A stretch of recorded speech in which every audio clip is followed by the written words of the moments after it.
दोस्तों, क्या आपको पता है कि आपकी बोर्ड की परीक्षा में उप सह संयोजक यौगिक का आईयूपीएसी नामकरण करने के लिए 100% पूछा जाता है।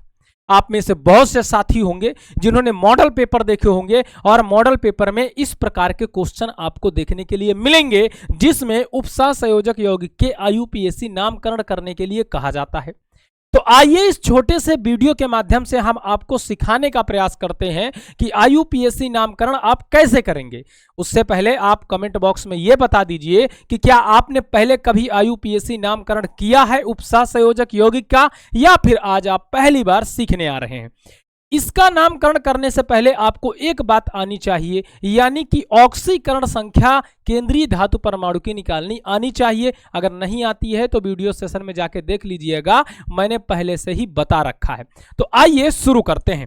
सबसे पहले मैं आपको बता दूं कि ये जो टॉपिक है ये आपके उप सह संयोजक यौगिक से लिया गया है। अब उप सह संयोजक यौगिक कहते किसे हैं? तो ऐसे यौगिक जिनमें केंद्रीय धातु परमाणु अन्य समूहों से इलेक्ट्रॉन युग्म लेकर के उप सह संयोजक यौगिक बनाने का कार्य करता है, और इस तरह के यौगिकों को हम उच्च कोष्ठक में यानी कि बड़े कोष्ठक में रखने का काम करते हैं।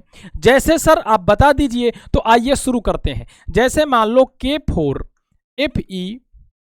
K4FeCN6 K4FeCN6 आपके पास एक उप सह संयोजक यौगिक है। फिर से देख लीजिए, K4FeCN6 आपके पास एक उप सह संयोजक यौगिक है।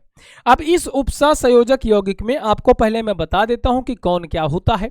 इस उप सह संयोजक यौगिक में कोष्ठक के बाहर का जो हिस्सा है इसको कहते हैं आयनन मंडल। क्या कहते हैं? आयनन मंडल। आयनन मंडल कहते हैं। क्या कहते हैं बेटा? आयनन मंडल। और इसमें प्रति आयन के रूप में कोई ना कोई आयन उपस्थित रहता है, जैसे यहाँ पर पोटेशियम आयन है। ठीक है सर। उसके बाद हम चलते हैं इसके अंदर के हिस्से की बात करूं तो ये वाला पूरा हिस्सा आता है, इसको बोलते हैं समन्वय मंडल, यानी कोष्ठक के अंदर का पूरा हिस्सा, इसे समन्वय मंडल बोलते हैं। ठीक है सर, समन्वय मंडल बोलते हैं। समन्वय मंडल में दो चीजें पाई जाती हैं। कौन कौन सी? पहला तो आपका पाया जाता है ये जो कोष्ठक के जस्ट बाद आता है, इसे कहते हैं सेंट्रल एटम, यानी केंद्रीय धातु परमाणु। केंद्रीय धातु परमाणु, केंद्रीय धातु परमाणु, केंद्रीय धातु परमाणु। ठीक है। अब मान लो कि सर हम पहचानेंगे कैसे कि केंद्रीय धातु परमाणु कौन सा है? तो सबसे पहला पहचान तो यही है कि कोष्ठक के जस्ट बाद लिखा रहेगा। दूसरा पहचान यह है कि ये डी ब्लॉक का होगा। तीसरा पहचान यह है कि इसका परमाणु क्रमांक सबसे बड़ा होगा। ठीक है सर।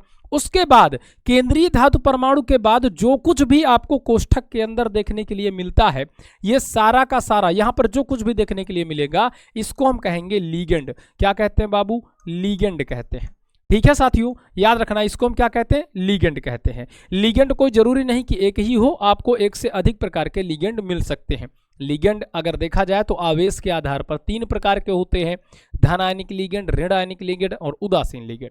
अगर देखा जाए दंतुकता, डेंटिसिटी के आधार पर, तो मान लो कोई लीगेंड अगर केंद्रीय धातु परमाणु को 1 इलेक्ट्रॉन का युग्मदान करता है तो उसे 1 दंतुक। अगर मान लो कोई लीगेंड केंद्रीय धातु परमाणु को 2 इलेक्ट्रॉन युग्म का दान करके 2 उप सहसंयोजी बंध बनाने का काम करता है तो उसे 2 दंतुक। इसी तरह 3 दंतुक और बहुदंतुक भी पाए जाते हैं। ठीक है सर। अब आइए इनका हम करते हैं नामकरण। तो आपको याद रखना है आयनन मंडल, समन्वय मंडल, समन्वय मंडल के अंदर केंद्रीय धातु परमाणु और लीगेंड। ठीक है। अब इसका नामकरण करने के लिए सबसे पहले हम नियम देख लेते हैं। नियम क्या होता है? तो आईयूपीएसी नामकरण करने से पहले इसके नियम जानने होते हैं। सबसे पहले जब हम नामकरण शुरू करते हैं तो बेटा आपको याद रखना है, पहले जो प्रति आयन के रूप में आयन मंडल में उपस्थित है उसका नाम इकाई के रूप में लिखा जाता है या इकाई की तरह लिखा जाता है। अर्थात अगर मुझे किसी उप सह संयोजक यौगिक का नामकरण करना है, जैसे कि मैं यहाँ पे आ गया, यहाँ पे क्वेश्चन पूछा है कि K4FeCN6 का नामकरण करें, तो सबसे पहले मुझे क्या करना है? सबसे पहले मुझे आयनन मंडल में मौजूद आयन का नाम लिखना है। ये आपका क्या है? आयनन मंडल। इसमें जो मौजूद है वो आयन है ना। अब इसका नाम सबसे पहले लिखना है।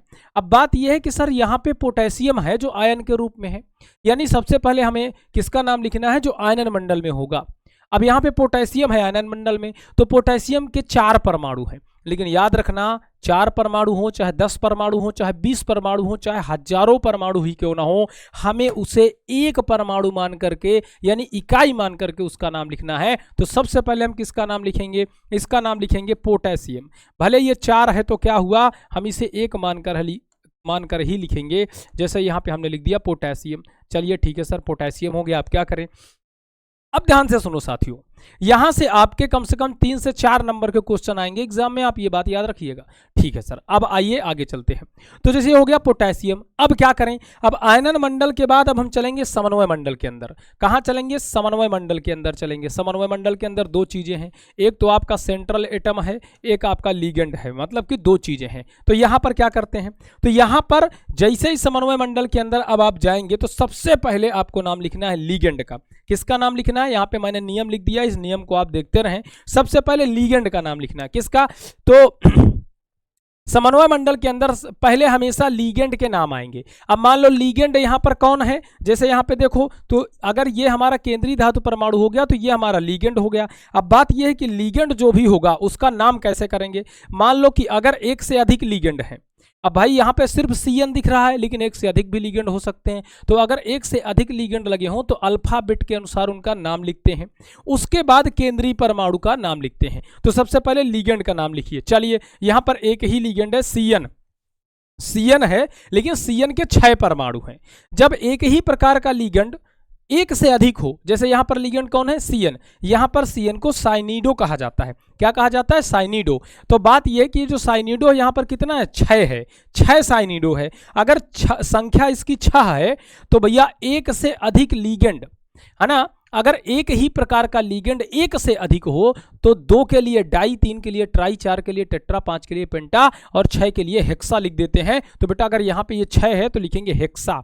क्या लिखेंगे बेटा? हेक्सा लिख देंगे, हेक्सा। और इस लिगेंड का नाम होता है साइनिडो। क्या नाम होता है? साइनिडो। क्या नाम होता है बेटा? साइनिडो। तो हेक्सा साइनिडो हो गया। उसके बाद अब लिगेंड के नाम के बाद किसका लिखेंगे? सेंट्रल एटम का नाम। सेंट्रल एटम कौन है? यहां पर आयरन है। आयरन नहीं लिखेंगे यहां पर, फिर क्या लिखेंगे सर? अब जब भी हमारा लिगेंड का नाम हो जाएगा तो हम सीधा सीधा केंद्रीय धातु परमाणु का रासायनिक नाम लिखेंगे। जैसे आयरन को फेरस कहा जाता है, और सोना जिसको आप AU से दर्शाते हैं उसे औरम कहा जाता है। इसी तरह आपका लोहे को यानी आयरन को फेरस कहा जाता है। लेकिन याद रखना, अगर हमारे पास संकुल ऋण आयनिक हो तो उसके लास्ट में नामकरण में एट जोड़ देते हैं। सर ऋण आयनिक कैसे हो? अब जैसे आपका बाहर धन आयन लगा है तो इसका मतलब इस संकुल में ऋण आयन जरूर होगा, इसका मतलब ये ऋण आयनिक संकुल है, और जब ऋण आयनिक संकुल होता है तो उसमें एट जोड़ देते हैं। तो इसका नाम क्या है? फेरस। और ऋण आयनिक है तो एट जोड़ दो, हो जाएगा फेरेट। तो क्या हो गया बेटा? साइनिडो फेरेट। क्या हो गया? साइनिडो फेरेट। अब क्या करते हैं? अब साइनिडो फेरेट यहां तक लिख लिए है ना। तो आ जाओ भाई, तो पहले लिगेंड के नाम आएंगे अल्फाबेट के अनुसार, उसके बाद केंद्रीय धातु परमाणु, फिर रोमन नंबर में केंद्रीय धातु परमाणु की ऑक्सीकरण संख्या लिख दिया जाएगा। तो फिर हमको क्या करना है? रोमन नंबर में अब क्या करना है? केंद्रीय धातु परमाणु की ऑक्सीकरण संख्या लिखनी है। सर रोमन नंबर में कैसे लिखें? भैया हम बताते हैं। जैसे ऑक्सीकरण संख्या निकालने का सबसे आसान तरीका होता है, पहले देखो बाहर आयन कितना है। पोटेशियम 4 गो है, अगर 4 पोटेशियम है तो एक पोटेशियम का +1 होता है आयन।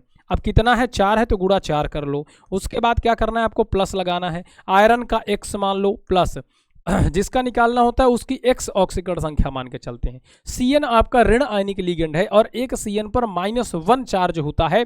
6 CN है तो गुणे 6 कर लो। अब आप ये देखो कि बाहर कोई आयन है नहीं, तो बराबर आप रख लो 0। ठीक है सर। अब 4 × 4 प्लस X, और उसके बाद ये धन ऋण का ऋण, 6 × 6 बराबर 0। 6 में से 4 घटा दो, X - 2 बराबर 0। X बराबर आ जाएगा +2। इस -2 को इस तरफ लाओगे तो ऑक्सीकरण संख्या आ गई +2। अब इस ऑक्सीकरण संख्या को रोमन अंक में हम लिख देते हैं इस तरह से। बोलो क्लियर? हाँ सर हमारा यहाँ तक क्लियर हो गया। अब क्या करते हैं? अब भैया इसके आगे का नियम है ना तो ऑक्सीकरण संख्या लिख दिया जाएगा। अंत में आयनिक संकुल है तो आयन लिख दिया जाएगा, यदि उदासीन है तो कुछ नहीं लिखा जाएगा। अब एक बात बताओ, इस संकुल में तुमको कोई आयन दिख रहा है? नहीं सर हमें कुछ आयन दिख नहीं रहा है ना, न तो माइनस आयन लगा है, न धन आयन लगा है, न ऋण आयन लगा है, तो भैया इसको यहीं पर छोड़ देंगे। ठीक है, ओके सर। चलिए अब आगे आ जाओ दूसरा।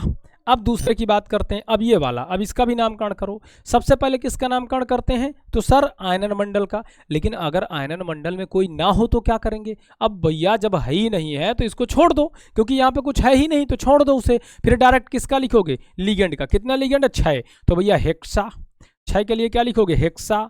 फिर उसके बाद CN है तो साइनिडो, तो हेक्सा साइनिडो, हेक्सा साइनिडो। फिर उसके बाद क्या करते हैं, फिर उसके बाद फेरस है, और उसके बाद ये ऋण आयनिक भी है तो फेरेट, क्या लिखोगे, फेरेट। और फिर लास्ट में मतलब आपका सेंट्रल एटम के नाम के बाद इसकी रोमन अंक में ऑक्सीकरण संख्या लिख दो। कितनी होगी रोमन अंक में ऑक्सीकरण संख्या, और निकालते हैं।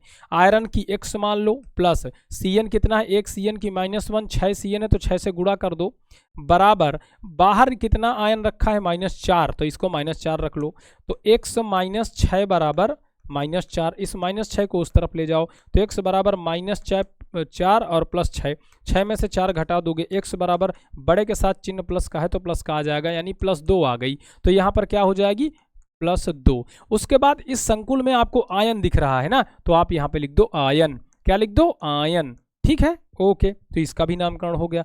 बहुत आसान है, बस आपको समझना पड़ेगा दोस्त। अगर आपने समझ लिया तो मेरी जान एकदम आसान होता है।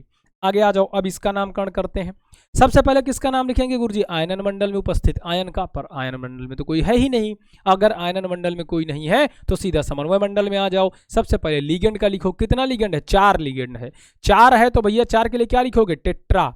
क्या लिखते हो 4 के लिए, टेट्रा, मतलब 2 के लिए डाई, 3 के लिए ट्राई, 4 के लिए टेट्रा, तो टेट्रा लिख दिए। अब इस CO को कहते हैं कार्बोनिल, क्या कहते हैं, कार्बोनिल, तो भैया टेट्रा कार्बोनिल। उसके बाद क्या करोगे, टेट्रा कार्बोनिल के बाद सर हमारा आता है साफ साफ निकिल, इसको कहते हैं निकिल, तो भैया निकिल को सीधा सीधा लिख दो निकेल। क्या लिखोगे, निकिलो, निकिल। अब इसकी ऑक्सीकरण संख्या लिखो। अब देखो ये जो आपका कार्बोनिल है ये पूरा का पूरा जो है उदासीन लिगेंड है, इस पर 0 चार्ज होता है, तो जब इस पर 0 है तो इस पर भी क्या होगा, 0, तो यहाँ पर 0 आ जाएगा। क्या आ जाएगा, 0 चार्ज आ जाएगा, तो इसमें कोई चार्ज ही नहीं है, तो टेट्रा कार्बोनिल निकिल 0 हो गया इसका नामकरण। अगला आ जाओ, अब इसका नामकरण करें। क्वेश्चन कह रहा है प्लैटिनम NH3 का होल ट्वाइस Cl2। अब देखो यहाँ पे 2 प्रकार के लिगेंड है। मैंने क्या कहा था, अगर 2 प्रकार के लिगेंड आ जाए तो सबसे पहले अल्फाबेटिकली जिसका नाम आता है उसका लिखो। तो चलो भाई, आयनन मंडल में कुछ है नहीं, समन्वय मंडल में 2 प्रकार के लिगेंड है, एक क्लोरीन है, एक आपका एमीन, यहाँ पर इसको एमीनो कहा जाता है। ठीक है, ओके सर। सबसे पहले किसका नाम लिखोगे, एमीन का या क्लोरीन का। C से क्लोरीन शुरू होता है, A से एमीन शुरू होता है, सर एमीन का लिखेंगे। तो भैया लिखो 2 एमीन है ना, तो लिखो di amino, di amino, amino, amino, यहाँ पे डबल M यूज किया जाता है, तो डाई एमीनो। फिर उसके बाद क्या लिखोगे, di, di amino di chloro, क्योंकि 2 क्लोरीन है तो डाई एमीनो डाई क्लोरो। फिर उसके बाद क्या करोगे, प्लैटिनम है तो लिखो प्लैटिनम, प्लैटिनम। अगर मान लो यहाँ पर ऋण आयनिक संकुल होता तो प्लैटिनेट लिख देते, प्लैटिनम हो गया। अब क्या करेंगे सर, अब भैया इसका ऑक्सीकरण संख्या लिखो। जो आपका NH3 है ये उदासीन होता है, तो प्लैटिनम की X मान लो, NH3 यानी कि आइमीन आपका उदासीन लिगेंड है तो ये 0 हो गया, प्लस Cl जो आपका होता है ऋण आयनिक होता है, कितना है, 2 है, तो 1 Cl पर 1 ऋण आयन होता है, 2 है तो 2 का गुणा कर दो, बराबर बाहर कोई चार्ज नहीं, 0 रख दो।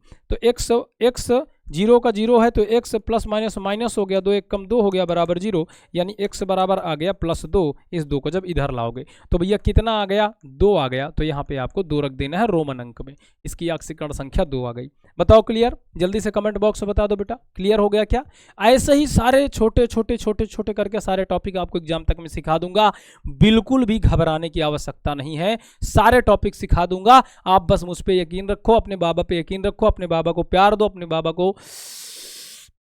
बाबा का साथ दो, बस फिर देखते जाओ। अच्छा ठीक है सर, आगे आ जाइए। अब अगला देखो, कह रहा नामकरण करें। अब किसका नामकरण, इसका करना है। अब सबसे पहले किसका नाम लिखोगे, इसमें तो गुरुजी आयनन मंडल में कुछ है ही नहीं, कोई बात नहीं, आप देख लो लिगेंड है समन्वय मंडल में, सबसे पहले उसका नाम लिखो। कितना लिगेंड है, 6, 6 के लिए सर हेक्सा लिखेंगे। ठीक है भाई, हेक्सा लिख दो, तो हेक्सा लिख दिए सर। अब क्या करें, अब जल को यहाँ पर एक्वा कहा जाता है, तो हेक्सा एक्वा, ठीक है सर, हेक्सा एक्वा हो गया। अब क्या करें, हेक्सा एक्वा, उसके बाद टाइटेनियम, तो यहाँ पे लिखो टाइटेनियम। क्या लिखोगे, टाइटेनियम, क्या लिखोगे, टाइटेनियम, टाइटेनियम। अब ये ऋण आयनिक तो है नहीं लिगेंड, नहीं तो 8 लगा देते, टाइटेनियम, ठीक है, तो टाइटेनियम हो गया। ओके सर, अब इसका ऑक्सीकरण संख्या लिखो, टाइटेनियम। अब ऑक्सीकरण संख्या क्या आएगी? अब ये तो आपका पूरा 0 हो गया, क्यों? क्योंकि एक्वा जो होता है यानी जल जो होता है ये ऋणायनिक लिगेंड, उदासीन लिगेंड है। बाहर आपके 2+ है, तो भैया यही 2 इसका क्या आ जाएगा? ऑक्सीकरण संख्या आ जाएगा। तो हेक्सा एक्वा टाइटेनियम सेकेंड इसका नाम हो जाएगा। आगे चलें साथियों, अगला। अब एक ये मैं आपको बता देता हूं, उसके बाद मैं एक आपको दो आपको करने के लिए, घर से करने के लिए दूंगा। चलो ये वाला देख लो, कह रहा है इसका नामकरण करें। सबसे पहले आप क्या करेंगे? तो सबसे पहले आप देखेंगे आयनन मंडल में कुछ नहीं, समन्वय मंडल के अंदर चलिए। समन्वय मंडल में दो आपके पास क्या है? दो आपके पास लिगेंड है, एक NH3 है, एक आपका एक्वा है ना, एक अमीन है, एक एक्वा है, तो 2 लिगेंड हो गए। सबसे पहले किसका नाम लिखोगे? तो सर सबसे पहले हम नाम लिखेंगे अमीन, तो AM से शुरू होता है, और जल AQ से शुरू होता है, एक्वा, तो गुरुजी M पहले आता है, ABCDEFGHIJKLMNOPQ, है ना, तो M पहले आता है, तो पहले अमीन का नाम लिखेंगे। ठीक है भाई, ठीक है भाई, तो पहले अमीन का लिखो। तो कितना अमीन है? 3 है, तो लिखो ट्राई। क्या लिखोगे? Try amino, try amino, try amino. ठीक है सर, ट्राई अमीनो। फिर उसके बाद ट्राई एक्वा, ट्राई एक्वा, तो ट्राई अमीनो ट्राई एक्वा। उसके बाद क्या करोगे? Try amino try aqua. फिर आपका आ गया क्रोमियम, फिर क्या आ गया? Chromium, chromium. ठीक है सर, क्रोमियम हो गया। अब क्या करें? अब क्रोमियम में जो भी इसकी ऑक्सीकरण संख्या हो रख दो। ऑक्सीकरण संख्या क्रोमियम की X मान लो प्लस। अब NH3 जो होता है आपका उदासीन है, तो मतलब 0। आपका जल जो होता है ये भी आपका उदासीन है, मतलब 0। और उसके बाद बाहर आपके पास क्या है? -3 रखा हुआ है। अगर बाहर -3 है तो इस पर क्या होगा? +3 होगा। तो भैया यहाँ पर आपको क्या रखना है? 3, है ना, तो 3 आपके पास क्या हो गया? ऑक्सीकरण संख्या हो गया। और ये आपका क्या है? क्लोरीन है ना, तो यहाँ पर लिख दो क्लोराइड। क्या लिख दो? Chloride, chloride. आपको क्या लिखना है? इकाई मान करके क्लोराइड लिख देना है। बस काम खत्म, ये इसका भी नामकरण हो गया। बोलो क्लियर? जल्दी से जल्दी कमेंट बॉक्स में बता दो। अब बारी है इन दोनों की। तो ये क्वेश्चन मैं आपको दे रहा हूँ, यहाँ पे मैं ऑप्शन दे रहा हूँ, ठीक है, यहाँ पे मैं ऑप्शन दे रहा हूँ। इसका कमेंट आप नीचे HW यानी कमेंट बॉक्स में इसका जवाब दीजिएगा। एक क्वेश्चन ये है, देख लीजिए, है ना, इसका जवाब आप कमेंट सेशन में दीजिएगा। और एक क्वेश्चन ये है, इसका भी आप कमेंट बॉक्स में मुझे जवाब देकर बताइएगा कि इसका नाम क्या होगा। तो चलिए साथियों, मिलते हैं फिर अगले वीडियो में। और हाँ, एक बात और, तुम बताओ ना मुझे किस टॉपिक में वीडियो चाहिए, कमेंट बॉक्स में बताओ, तुरंत बताओ कमेंट बॉक्स में किस टॉपिक में वीडियो चाहते हो, तुरंत वीडियो बना के दूंगा। जय हिंद, जय भारत, लव यू ऑल।